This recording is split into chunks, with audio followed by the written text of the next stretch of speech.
Hey guys, it's Jayla and this is my first YouTube video ever, so I'm a reader. I love to read and talk about books, and I figured I would make this channel so I can talk about the books I read. I'm a little bit nervous. But yeah, I figured I'm going to talk about two books, which I will get into in a bit. But before I begin, I kind of want to introduce myself and just answer some questions related to books so you guys get to know me. Yes. My first question I'm gonna answer is, what type of books do you like to read? Well, I love to read fiction, first of all. I'm just gonna say that I rarely read nonfiction. Like, you won't catch me reading nonfiction if it's only for school, basically. So, yeah. I love reading fantasy, thriller, mystery, and it has to be like romance and like fantasy books. I just love reading good romance books. My favorite is urban fantasy. I love like supernatural elements to a book, like it has vampires in it. Next question is, what is your favorite book / series? That is a very hard question to answer, but I would say my favorite series of all time would have to be the Shadowhunter Chronicles by Cassandra Clare. My favorite like series of hers is The Friend Devices. It's a trilogy. That series is just so good and I love it. Besides that, I would say my favorite book that I read like last year would have to be Lost Boy by Christina Henry. It's a retelling of Peter Pan, or it's about Captain Hook and why he's the way he is. I love a good like fairy tale retelling. And also about me, I love reading like dark books, kind of like horror elements. Not too much on the gory parts, but I could kind of handle it. But yes. Next question I'm gonna answer is physical, audiobook, or Kindle. I'm a physical book girl always, but I'm not opposed to audiobooks or Kindle. I find them really convenient. I love a good audiobook when I'm reading a physical book. It's almost time where I'm going to be talking about the two books that I have recently read, and they're solid reads. Alright guys, so the two books I'm going to be talking about, the two books I'm going to be talking about is My Sister the Serial Killer and Middle of the Night. It's actually kind of funny how both of these covers have neon green letters as a title. Like, it's giving 360. Yeah, it's definitely giving Brat, if you know what I mean. So I'm gonna start with My Sister the Serial Killer. My Sister the Serial Killer follows Kurode, the eldest sister, and Iola, the youngest sister, or the only younger sister, bro. Dang. Okay, so we have Iola, who is a serial killer.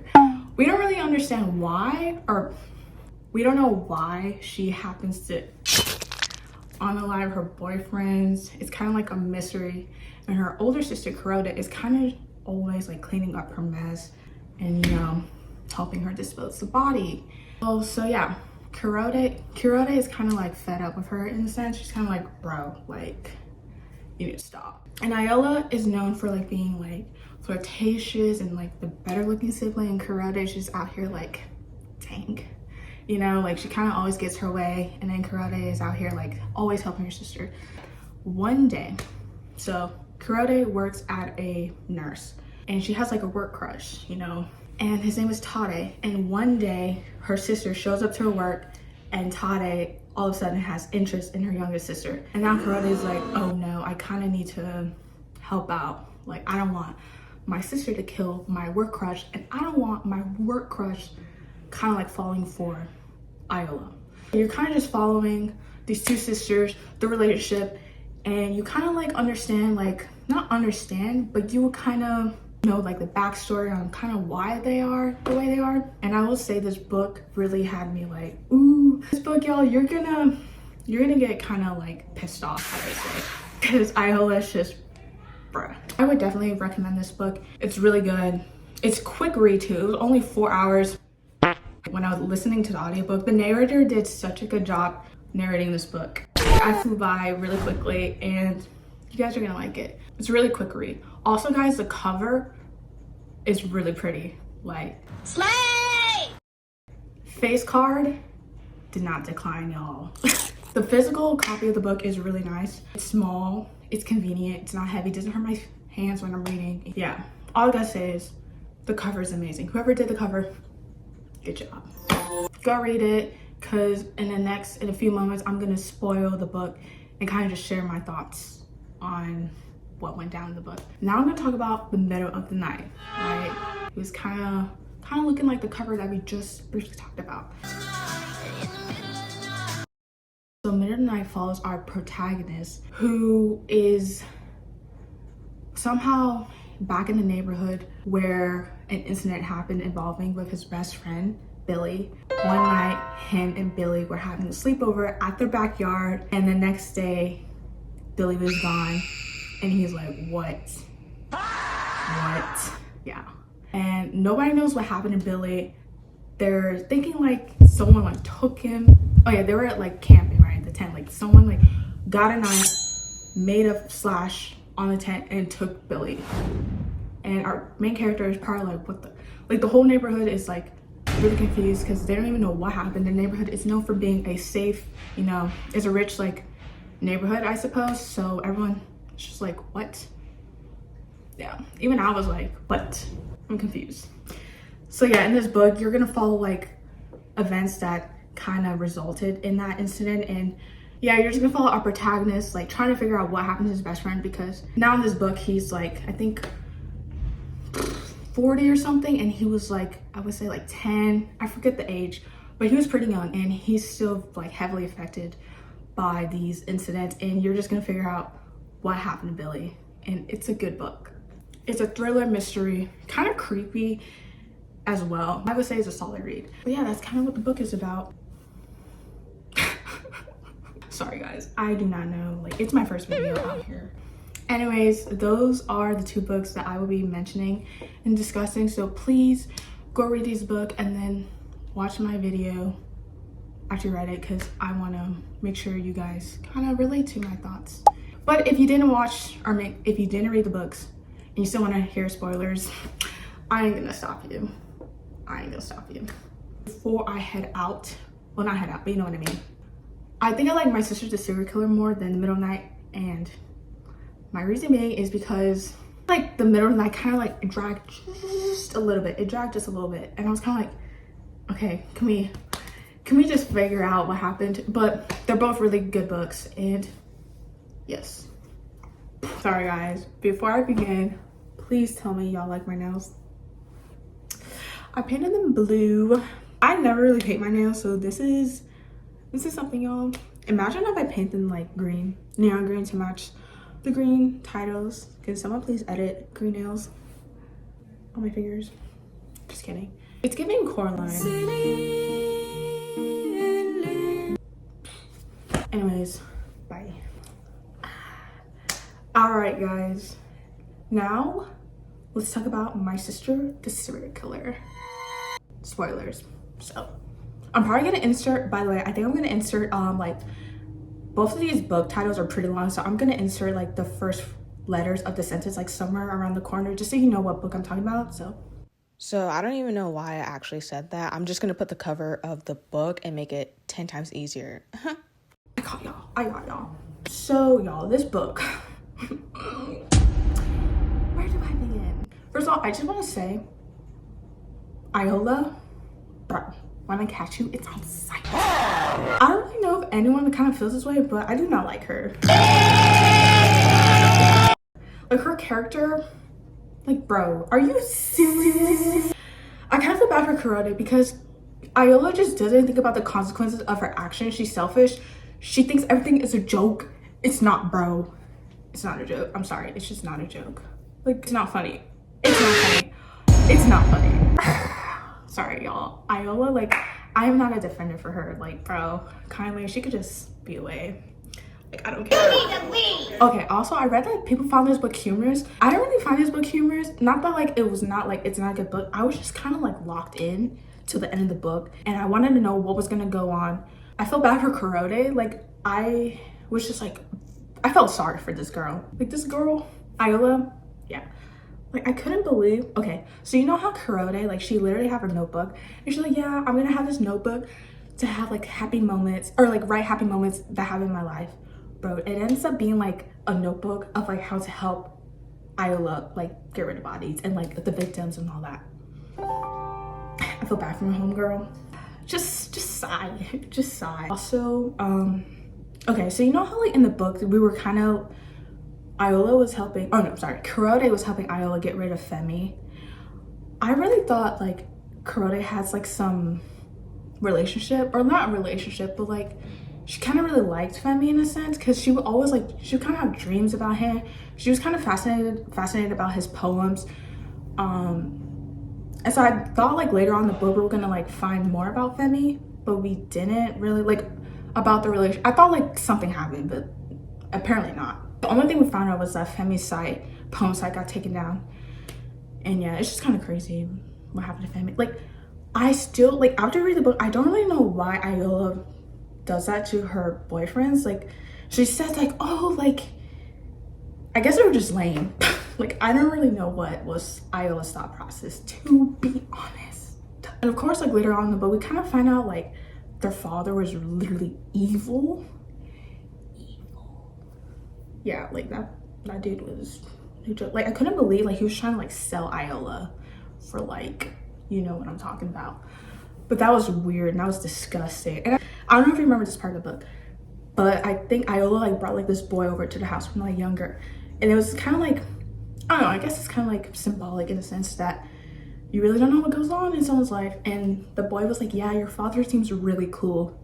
And Kurode is just like, yeah, no. And then they were like, yeah, he was never seen again, in the sense that like they never hung out with him. I didn't really like none of Kurode's like co-workers. They were all kind of like annoying and rude and like obnoxious. I didn't really like, no, I didn't really have a connection with them. They were just kind of like, they were just like bickering, you know? Kurode was like talking to that guy who was in a coma. I had a feeling like he like heard everything, and I thought like maybe he would kind of like expose Kurode, but he actually didn't, and he kind of ended up being like a friend and kind of like gave her advice and was just like, you know, like he wasn't that bad. It's kind of crazy how his family acted towards Kurode because they thought like she did something to him. But yeah, no, I thought it was kind of cool, like the guy in the coma. I'm sorry, I forgot his name, but he heard everything that happened and he didn't do anything. I don't know about y'all, but Tade, her work crush, Kurode's work crush at her nursing place. Yeah, you may be wondering, do I feel bad for him? Oh my God, bro. No, I'm sorry, bro. He was not it. He was not it. He was just rude, annoying, like such like a bragger, like in a sense, like show off. And Kurode's just like, the other woman. That's literally her crush. She literally loves him apparently in the book, and he's out here going for his sister, and she has to witness all of it in front of her face. She's just like, I feel bad for her, and I don't like Tade. Like, I'm sorry, no. Guys, how do you feel about, bro, Tade is a boo-boo the fool, because her sister Iola literally had a boyfriend in Dubai this whole time while like going out with Tade. And guys, when we found out like the guy and her boyfriend in Dubai like died, like that was crazy, y'all. We don't even know exactly what really went down. All she said that he got like food poisoning or something. Like he died of like poison or something. And she was just like, okay. Yeah, like that was just, dude, Tade was just boo-boo the fool. Like the next day, like he got her flowers, and then later on we found out, yeah, she has a whole boyfriend in Dubai. When Tade like got her flowers for Iola, and then she just got so mad, she like lashed out and ripped all the flowers. Like, same girl, honestly, same. Kurode like literally tried to warn Tade, and Tade was like, you're jealous. Your sister literally said like you don't like her, like, and I was just like, bro, let me hold your hand as I say this. Don't. Like, it's just kind of annoying because like Kurode, he was being so rude to Kurode, and she literally tried to tell him. And I was not mad when she when she got the wedding ring and destroyed it, or attempted to, and like stole everything and like made a whole mess in his office or whatever. I was not surprised when, yeah, Tade had to go to jail.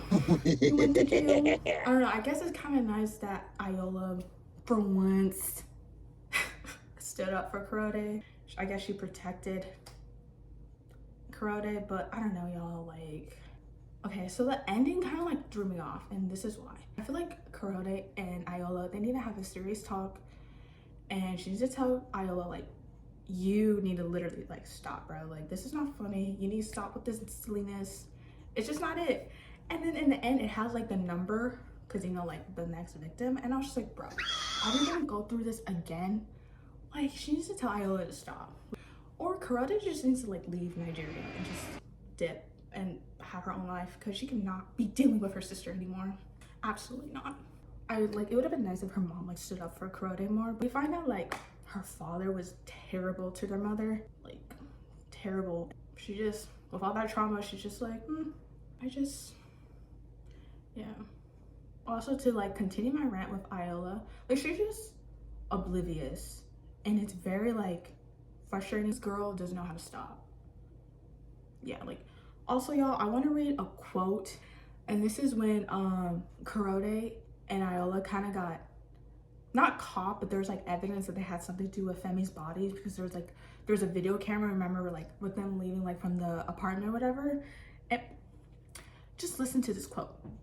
You're unbelievable. Look, I know it paints you in a poor light, but it's better than the alternative. Okay. How about we say you came over because he called you to intervene between us. I wanted to end things and he thought you could convince me not to. Or how about he wanted to end things with you and he thought I could intervene between the two of you and you were just too embarrassed to say. Iola bites her lips. Would people believe that though? Get out. Literally, get out, bro. Get out! You see what I mean? Like, Iola's just, like, she's just so selfish. Like, this was very, like, I just want to fling the book after I read that scene. Because, like, she just, like, wants to put Kurode in a bad position, like, every time. Like, it just, yeah, bro. Like, you already know. Like, I'm crashing out. I'm crashing out. But they're also just, like, trying to get rid of Femi. And, like, something happened where, like, I think, like, Kurode, like, dropped the body. And then Kurode, like, Iola, like, rolls her eyes at her, like, agitated. I'm just like, excuse me? She's literally helping you. She's helping you. Why? What's up with this attitude? Yeah, that's all I have to say. Cause she gonna go bye-bye. Also, the guy is named Mutar, the guy who was in a coma. That's all I kind of have to say with My Sister's the Serial Killer. As you can see, this book was still good, but I was a bit thrown off by Iola's, like, dialogue and thinking process. With that being said, I hope you enjoyed my little rant, I guess. Guys, what do y'all think about Middle of the Night? Because I felt pretty crazy after reading that. The author put so many, like, different elements. Like, I thought this was gonna be a ghost story. I thought this was gonna be like a cult ghost story. I didn't know what was going on. Since this is my first time reading this book, I didn't know if the author had, like, supernatural elements, but it turns out it's just, like, contemporary kind of, like, just thriller. Like, there's no magic realism in this book. And because, y'all, I thought Billy was haunting our protagonist. I thought he was trying to give him clues to be like, hey. I thought he was really trying to help out Billy out. Or no, I thought Billy was just a ghost. Like, I didn't know what to think. Guys, what do we think about Ashley being the person who, I'm sorry, Billy, who ran over Billy? Ugh, bruh. Oh my god. Like, the reason why she ran over, what she accidentally did, is because she was just trying to go to the concert with her friend, y'all, and she got carried away. Poor Ashley. For some of these characters were kind of just like, bruh. Why didn't no one kind of say, especially like Russ? Okay, I don't know about y'all, but I feel like Russ is kind of misunderstood. And I don't really know why he's kind of like disliked, because he didn't really do anything wrong, really. Like, his brother died, right? And then everyone just, like, kind of dislikes him. I don't know. Okay, so I know in the book it mentioned, like, he had anger issues, but I don't know if that was after his brother's, like, death or, like, way beforehand. But I just feel like our protagonist and, like, Billy, like, weren't really, like, they could have been nicer to him. And I just feel bad because all Russ really wanted was to be friends with them. I don't know about how y'all feel, but I don't really think he's that bad of a character. Like, he didn't really do anything wrong. Like, before. Like, I do get, like when we found out, like, he was the one, when he was the one who, like, did the knife slash on the tent, but he just like did that because he wanted to like, he was like, yeah, so I'm gonna like rip their tent, and then that way they could like come to my house and I could give them a tent. Like, he just only did it to have friends. I feel bad for us. In conclusion, like I feel bad for him. Also, my two predictions was it was either gonna be Ashley or I don't know how you pronounce his name, Regesh, the like police officer who was, you know, at that time an older neighborhood, but now he's like a sheriff or whatever. I kind of had a feeling it was gonna be them two, but I didn't have enough clues to like kind of figure out like who was it. Kind of like knew, like, I don't really think they had bad intentions. I honestly thought like something happened and they just accidentally, and that's kind of what happened. But I knew it was one of them. I just didn't know who, and it was Ashley, bro. It was Ashley. Anyway, the fact that Billy's brother like got so crazy that he wanted to like find out who like killed his brother Billy, like it was just like poor Henry, bro. And the only like ghost element we had was like when our protagonist kind of saw Billy's, I think we saw Billy's ghost when they all fell in the water, bruh, and everyone almost died, and like Billy kind of like helped retrieve them from the water. That was crazy. Also, like, this book was just kind of sad. Like, it was sad because we found our protagonist like didn't really want children because of what happened to Billy. Like, he's always scared, and it was, guy, I didn't know his ex-wife died. Like, I was just like, dang, this girl like doesn't want nothing to do with him. Like, just leave her alone, bro. She died like years ago, and he always texted her. And like, once again, it's just sad. In the end, like, he kind of got that closure of what happened to Billy, so now he's taking care of Ashley's son, Henry, and adopting him, and that's like kind of his son that he never had. Yeah, dude, anyway, this book was kind of crazy. Okay, like the Hearthrone Institute. Like, I thought that had something to do with Billy's death. It just turns out that guy who ran the institute was just had some interesting beliefs. It was crazy because I really thought like Russ's brother kind of was like part of it, but he just ended up working there like just to work there. Like, he had nothing to do with Billy's death. And the mom, like, when she saw like the animal's heart, like I didn't know what was going on, and like she couldn't like say anything. Like, she had an NDA sign. I was just like, what? That was kind of crazy. It was just weird. Like, there was so many stuff happened in the book to like throw us off, and I didn't even know what was going on, bro. Like I said, like, I thought, okay, so you know how Billy like had the ghost book? I thought like he actually turned to a ghost because he was like so interested in ghosts that, like, you know, he had this fascination with it, and then he like came up as one. But yeah, no. Also, y'all, I knew things were gonna go down because when our protagonist like went to his yard and he saw that baseball, and the chapter ended with like Billy wants to play. Like, I knew that was some creepy like Billy wants to play like type thing. Like, that was just that was kind of scary. Not scary. That was kind of creepy though. That ended up being Billy's brother, like doing that as like a reminder. Like, bruh. Okay, I couldn't just like not taking this to an extreme level of just like stalking, weird jokes. Not even weird jokes, but like little messages. Like, that was kind of weird. That was weird. But like I said, he lost his mom from Billy's death, his brother, obviously. And his dad like passed away later, like after Billy's death, because I think like health issues or something. Yeah. Silence. Just silence, y'all. Middle of the Night is like the adult version of Goosebumps. Like, it literally has the same font as Goosebumps, y'all. Neon green. What can I say? The evolution has brought us here.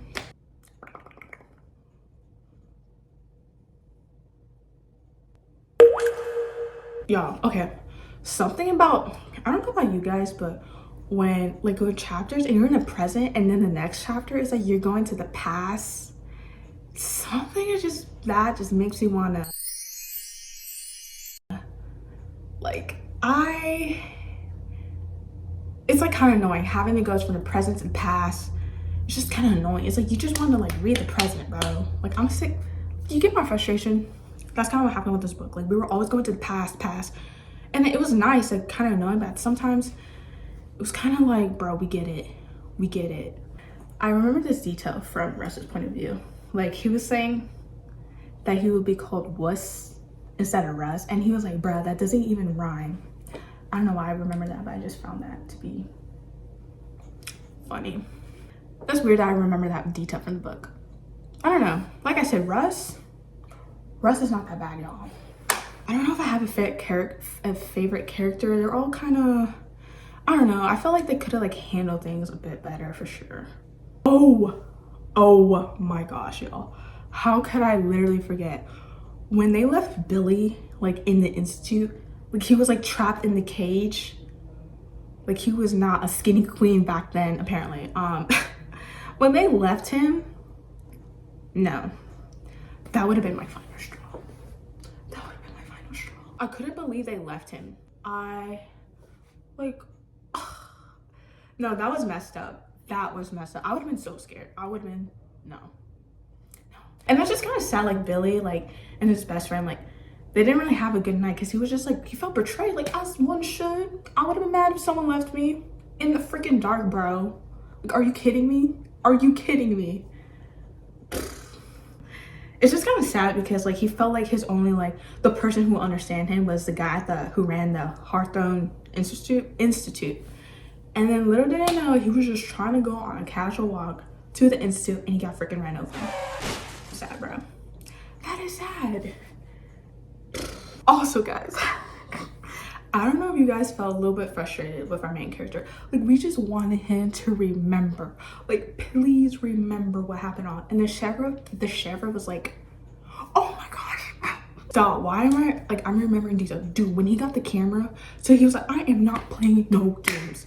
He got the camera for his backyard to see if Billy's ghost was there. He did not play no games. Like, he went on his Zoom. He got the camera.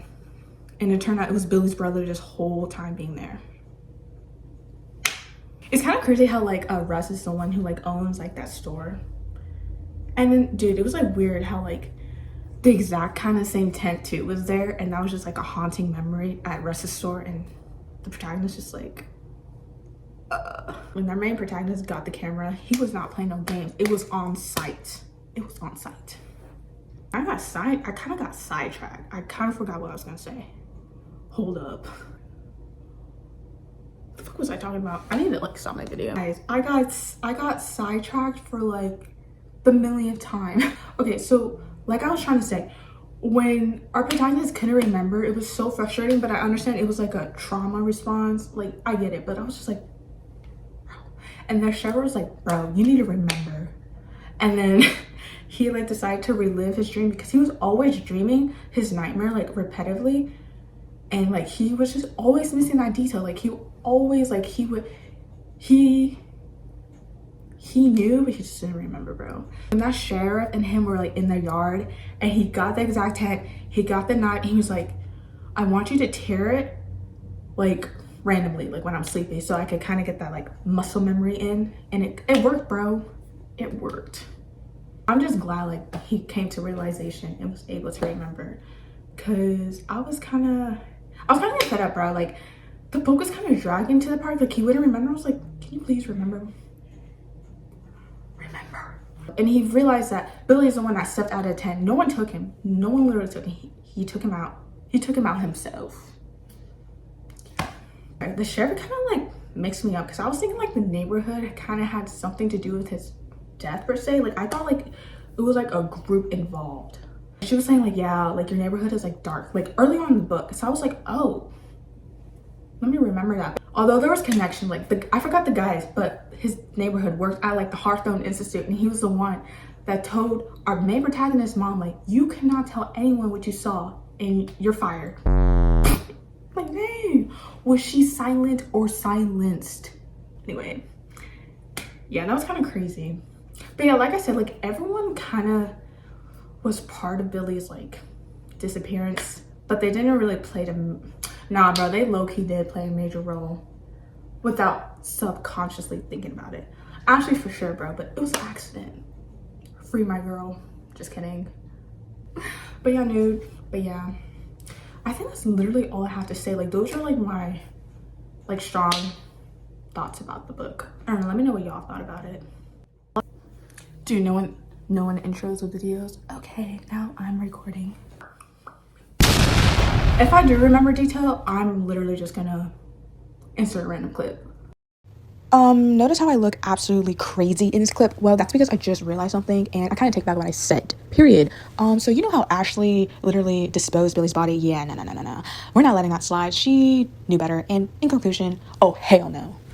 But yeah, that's all I have to say. This book is creepy, definitely mystery, definitely a thriller. I can't even speak. Yeah, it was good. Bye. Okay, that concludes my video. That's basically all I kind of have to say.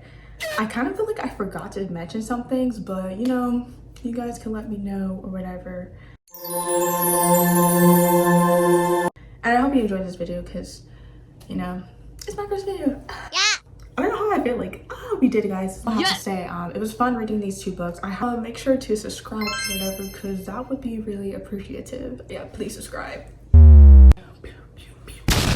Thank you all for watching. Have a good day. Stay safe. Bye.